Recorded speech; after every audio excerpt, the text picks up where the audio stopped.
सुरंग में फंसे सभी मजदूरों को निकालना हमारी पहली प्राथमिकता। मुख्यमंत्री पुष्कर सिंह धामी। उत्तरकाशी में सुरंग हादसे को 5 दिन बीत चुके हैं।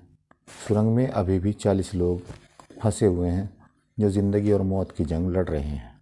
रेस्क्यू का काम लगातार जारी है। रेस्क्यू में एनडीआरएफ, एसडीआरएफ समेत कई नागरिक सुरक्षा बलों के जवान जुटे हुए हैं। रेस्क्यू टीम मलबे के बीच पाइप से एक 900 mm का पाइप डालने की कोशिश कर रही है। हालांकि 5 दिन बीत जाने के बाद भी इस रेस्क्यू अभियान में बचाव एजेंसियों को अभी तक कोई सफलता नहीं मिल सकी है। मलबा हटाने की प्रक्रिया में तेजी लाने के लिए बड़ी ऑगुर मशीन लगाई गई है। इसके साथ ही नॉर्वे और थाईलैंड के विशेषज्ञों की सलाह भी ली जा रही है। इसी क्रम में आज केंद्रीय राज्य मंत्री वीके सिंह ने टनल का दौरा किया है और फंसे हुए लोगों की जानकारी ली है। मुख्यमंत्री ने कहा है कि प्रधानमंत्री नरेंद्र मोदी लगातार टनल हादसे की जानकारी ले रहे हैं। मुख्यमंत्री ने ये भी कहा है कि मजदूरों को सकुशल बाहर निकालना ही हमारी प्राथमिकता है। सुरंग में फंसे एक मजदूर महादेव की आवाज आज बाहर आई है। उसने अपनी भाषा में कहा है कि मुझे बचा लो। महादेव झारखंड का रहने वाला 22 वर्षीय मजदूर है जो सुरंग में मजदूरी का काम कर रहा था। महादेव के परिवार को तब पता चला जब उसने अपने मामा से वाकी टाकी के जरिए बात की। इस बातचीत में महादेव उड़िया भाषा में बोल रहा है कि मुझे बाहर निकाल लो। इसके साथ ही अपने परिवार वालों को चिंता न करने की बात भी महादेव द्वारा की गई है।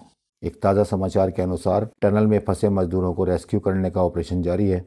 शाम 7 बजे तक लगभग 12 मीटर तक टनल में ड्रिल की जा चुकी है। मजदूरों को निकालने के भरसक प्रयास युद्ध स्तर पर किए जा रहे हैं।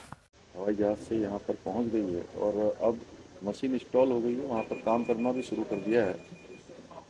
NHI, DCL और भारत सरकार के अधिकारी सभी एक दूसरे के समन्वय के साथ वहाँ पर काम कर रहे हैं।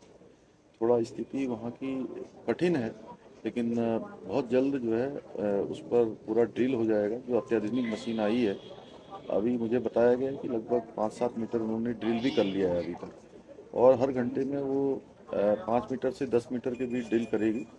तो जल्दी से जल्दी अगर सब चीज़ें ठीक रहीं तो हम उन सभी को, जो हमारे भाई उसके अंदर हैं, उन सभी को निकाल पाएंगे। अभी भारत सरकार के मंत्री जी भी, माननीय वीके सिंह जी भी वहाँ पहुँच गए हैं, अन्य टीम भी पहुँची है। राज्य सरकार की तरफ से उन जो एजेंसियाँ काम कर रही हैं या तकनीकी विशेषज्ञ हैं, हर प्रकार का सहयोग देने के लिए हमने पहले से ही सभी को कहा है। हमारे मुख्य सचिव, अन्य लोग उनके सभी के संपर्क में, क्योंकि तकनीकी चीज़ें उन्हीं को करनी है। राज्य सरकार उनका भरपूर सहयोग करेगी। जो लोग अंदर हैं सर, उनसे बातचीत भी हुई थी। अब उनकी स्थिति अभी कैसी है? खाना पानी? नहीं, सभी लोग, चूँकि सबसे लगातार संपर्क हो रहा है, खाना, ऑक्सीजन, पानी, सभी व्यवस्थाएं उनके लिए वहाँ पर की जा रही हैं और सभी संपर्क में हैं, सभी सुरक्षित हैं।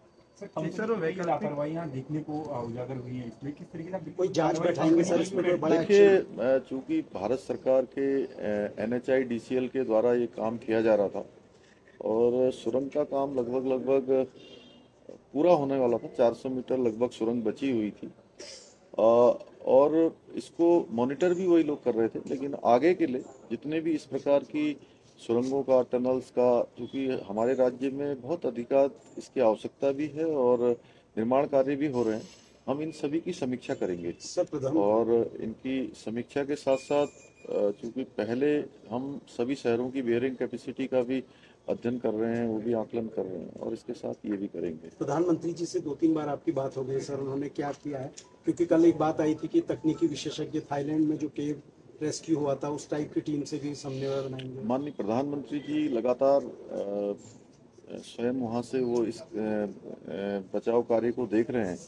लगातार वो समीक्षा भी कर रहे हैं, हम लोगों से जानकारी भी ले रहे हैं, और उनके स्तर से, भारत सरकार के स्तर से, माननीय प्रधानमंत्री जी के स्तर से लगातार सभी को निर्देशित किया गया है। इसलिए सारी एजेंसियां और जो तकनीकी विशेषज्ञ हैं अन्य देशों में भी जो ऐसी कठिन परिस्थितियों में काम करते हैं, वो सारे के सारे जो है इस पूरी घटनाक्रम को और यहाँ से जुड़े हुए हैं। सरकार के द्वारा जो कमेटी गठित की गई थी, उसकी जो प्रारंभिक चीजें निकलकर सामने आई है, यही निकलकर आई है कि पहाड़ कच्चा था। किस तरीके से आप देखते हैं कि पहले अध्ययन होना चाहिए था, जिसको किस तरीके से? नहीं, देखिए, अभी पहली प्राथमिकता है कि सबसे पहले सबको सुरक्षित निकाला जाए। ये सब चीज़ें बाद में देखिए। Thank you sir.